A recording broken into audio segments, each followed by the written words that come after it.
Welcome to the world of group home riches, where you can achieve financial freedom while making a positive impact on society. Are you tired of working long hours for someone else? Do you dream of being your own boss and creating a better future for yourself and others? Look no further. With Group Home Riches, you can invest in real estate and provide a valuable service by offering safe and comfortable homes for individuals in need. The number one investment in real estate. And start building a better future for yourself and those around you. Let's make a difference together with Group Home Riches. Donald made a post out here, really great post that, again, where it's not just simple, it's not easy, right? You have to put your head down. So why don't you kind of sum this up where you kind of just talked about like the day-to-day stuff that you need to do. There is a lot of stuff that needs to be done. So why don't you break that down a little bit? So I have two VAs. One does, his job is to do outreach calls to the different organizations. He's to actually do the email blast. Like when the unit's ready, he do an email blast to all of the different organizations to tell them we have a unit available or we have a room available, or what's the cost, what's the qualifications they need. And then he also do an email blast where he actually sends out an email saying, hey, we have a room available. Please set up a Zoom call with us so we can discuss your organization and see how we can work together to actually help get somebody into our place. He also does a little of the social media marketing. He doesn't does much of it because the other VA does the social media marketing. He does the website, forget it, so what it's called, SEO, whatever it's called, he does with the website. He does a lot of that side of it. So the two of them working together, they actually keep the phone ringing. We get on average about 5 calls a day. And those calls are either from an organization that just got contacted from us, got an email from us, or got a call from one of the VAs. The VA called them and they called reaching back out to us to actually get more information. So that's their job. My job is to actually, in which I'm trying to remove. I thought I found somebody to actually do the day-to-day with getting these beds filled. So my job is to monitor the renovations, to go to the rehabs, make the contractors doing what they're supposed to, and make sure that the house, the unit is ready to actually start moving people in. Then I have the meetings that I have with the organizations, because I've learned that until they can put a face to your business, they're not really gonna send nobody to you. So you have to go and have meetings with them, and then they start sending you people. The probation officers is one of the biggest things that they just wouldn't talk to us until I came out to meet with them. So now they do send people to us. But and then I also make sure when I'm moving somebody in, they actually have what they need to actually function day to day. So I'm trying to remove myself from that part. So the moving somebody in, going to go meet with the organizations, and the renovation part, that's going to be kind of hard for me to find. I think because I know what I'm looking for in renovations. I could tell the craftsmanship of the contractors is up to par. It's just sloppy, and trying to find somebody who I can work towards that part of it, I think it's going to be challenging for me. But the person to run the day-to-day, I thought I had somebody. She was a retired caseworker for Child Protective Service.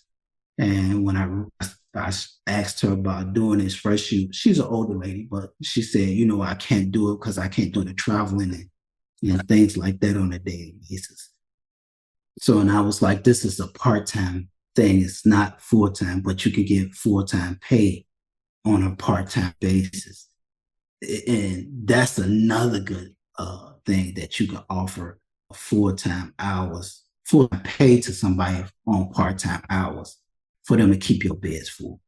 And what I'm offering somebody is 10% of my overall gross income. But most people that I explain that to them, they think they're going to come in and get 10%. No, you need to show me you working.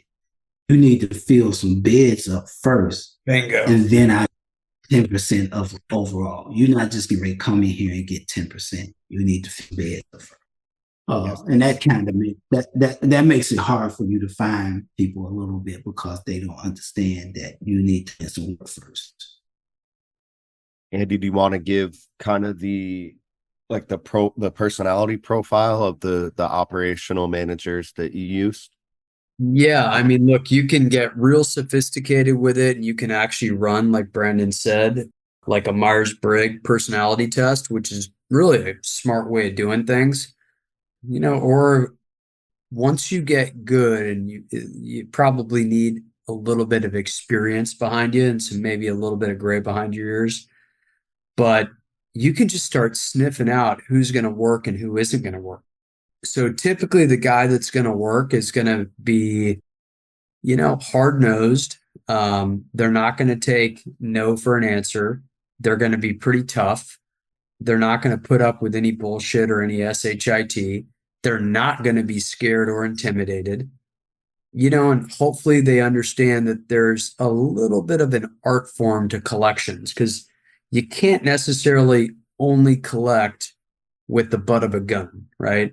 There's a game with it as well, because if you can pull $300 or $400 out of somebody every 2 weeks versus the opposite, sometimes it's better to let them stay in there, and then rather than having to clean the room up and release the bed out. So, but again, I would say auto mechanic industry, maybe somebody that's worked as a trash collector, somebody that's been in the military, old, former, retired military officers, drill sergeant types. That's kind of what you want, in my opinion. Because again, you are dealing with individuals 9 times out of 10 that need discipline and need to be told what to do. And they will take advantage of you if you let them. Absolutely will. I was listening to one of the ladies that you was last interview when she was talking about she was taking them to the gas station, to the store. My first 2 people that I moved in, on the first, they would have to cash their checks because I don't use a payee service. I wanted to try to find one, and I found a couple of payee service, but I didn't like how they was going to take the people money that was left over. So I gave them the option I tried the option, okay, if you don't pay on the 5th, we come to put you out. So that and I stressed that when they moving in. On the 5th, if you don't been and reached out and had a conversation with me on the 5th, somebody will be here to actually escort you out the property. So I hadn't had any problems with people paying, but they would always call me on the 1st and say, hey, can you take me to go cash my check? Or can you take me to the bank so I can get the rent? And I was doing that for the first 2 months. And then it started, can you run me to the store? Can you do this? And I'm like, you know what? Because at that time I was here working at the property. I was at that property working, doing the renovation and getting the units together. So I was like, okay, fine, I'll run you. Okay, I'll do it. And then it started getting to the point where it was just overwhelming. And I was like, look, you know what? No more. I'm not taking you nowhere. If you ain't figured it out, if you can't pay your rent and then I don't have it by the 5th, you will be getting put out. It totally shut that down. So if you don't start telling them no and let them know what they can and can't do up front in the beginning, they are going to run over you. And you better get some backbone real quick. Because if not, you're not going to like the outcome, what they do to you. Yeah, you got to be tough, and you got to be real hard-nosed. We were speaking with Megan the last. Yes, that's what it was. Yeah, and a key for her was exactly what Andy just talked about. She went and found, I'm forgetting his name, it was from the interview she Mm. mentioned it. We had a nickname for the guy by the end, Andy. Remember? Yeah, the Nigerian, right? Yeah, she found Yeah, this yeah. kind of a hard-nosed, very direct, no BS kind of guy to be the operational manager. So yeah, that was a kind of funny story.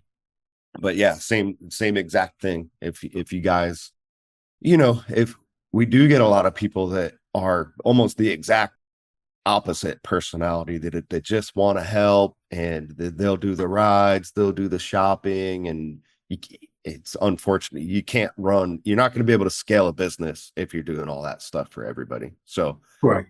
good that you learned that quickly. So back to like the first steps, would you agree? It sounds like it. So you got 2 VAs. Would you agree that in the beginning of obviously you need to guys figure this stuff out, get your systems in place, but would you agree that you spend the most amount of time just on the marketing side of things and building relationships with the organizations and things like that? So, Brandon, if you're not a marketing person, you need to learn to be a marketing person. I'm even in the real estate space, I started learning that this is a business where it's a relationship business. So you have to start marketing early, because the sooner they get to know you and the more comfortable they get with you, the sooner you can start having a network of people to help fill your places up. So if you don't start marketing before you get your first place, if I didn't have these places and I went and bought them thinking that this was going to be easy, I'd have been screwed. Yep. That's why we tell people, the vast majority of people, just depending on their resources, we tell people, hey, start marketing before you go and buy the property. Have those referral sources lined up.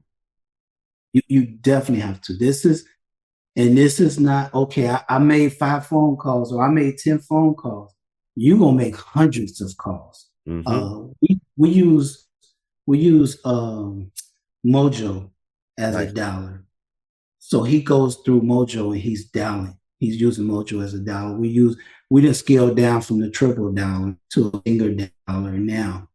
But in the beginning, because we didn't know what was going to wind up becoming of it, so we used the triple dialer, meaning that it dials 3 numbers at one time, and then when somebody pick up it let go the other 2, and it leaves a voicemail for the other 2. But we were doing that on probably the first 2 months of him calling. We was using that triple dial, and he would just go back through it and dial it again.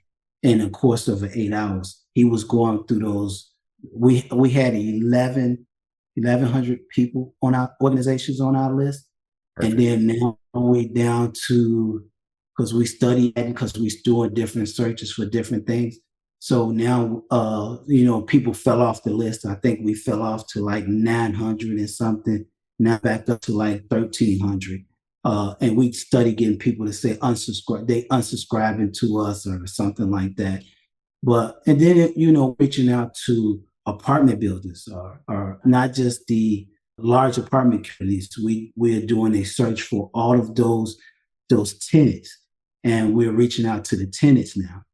And the reason being is you got seniors that's in an apartment building that's paying $1,500 a month rent for a 3-bedroom apartment, and that's because they don't want to move because they don't want to downsize, or they can't find a place that they'll allow them to downsize that they can afford. So we're reaching out to those people. So anybody that's in the 50, we doing a search for 50 and older that's in an apartment building, and those are people who we are now marketing to as well to actually help fill our places. So it's the same as if you was marketing to absentee owners, but we just figured to use it as tenant and market it to the tenants that's in the area. That's who we're marketing to now. Beautiful. So marketing is key. You're gonna figure out some different strategies to market. And that's why we talk about it. So we talk about this so much, right? So, and you hit the nail on the head. It's not just, you can't just make 5 or 10 phone calls and then give up. It's right. Hundreds of phone calls, then the follow-ups, then so you that's beautiful. I love the fact that you have the VAs doing like a lot of the very time consuming stuff. And then you're probably Absolutely. following up when it's all right, they want to meet, they want to learn about the business.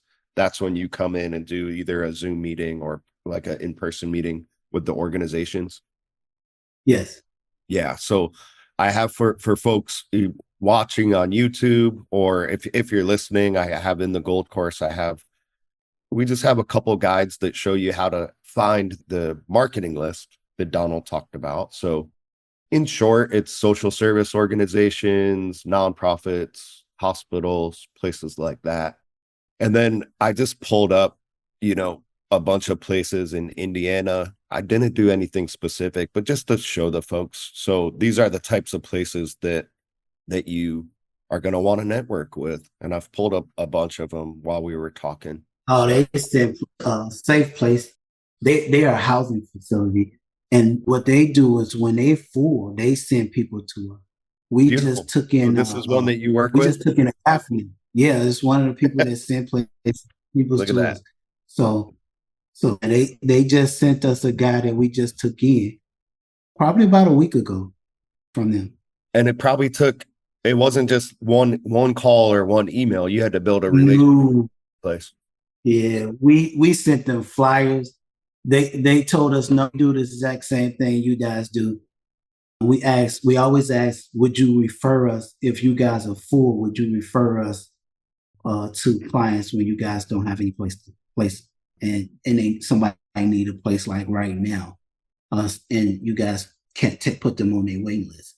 So they send people to us that they don't put on their wait list. And everybody is not a fit for us, and everybody doesn't qualify, and everybody doesn't have the income. Some people are looking for government, and they are a government facility, government backed with them, so they get government grants and things like that. On that note, again, we're just freestyling here, but I see this. Look, there's a lot of money in this stuff. So A lot of money. this is just a $5.5 billion grant on top of the other billions and billions that they're throwing. Brandon, what's 5 billion here, 10 billion Yeah. there, 100 billion Crazy. here, about Oh yeah, this was last week. Yeah, guys, there's so much money out there. There's so much money out there. You've got to get into this business. And it's not as simple as just going to there's no magical grant or no magical, paperwork that we're hiding from you guys. It's not in the gold course either. But what we do teach you in the gold course is to do what Donald just did. How to build up your marketing system. You don't need to go as big as Donald did, but if you want to see the type of return, you do. So Right. he's got virtual assistants doing a lot of the kind of internet grind kind of stuff. But those are the first steps that you guys need to take if you want to get into this. And there is a ton of money that goes into this stuff. So all we show you to do is how to get it's a small piece of the overall pie, but Donald was gracious enough to break down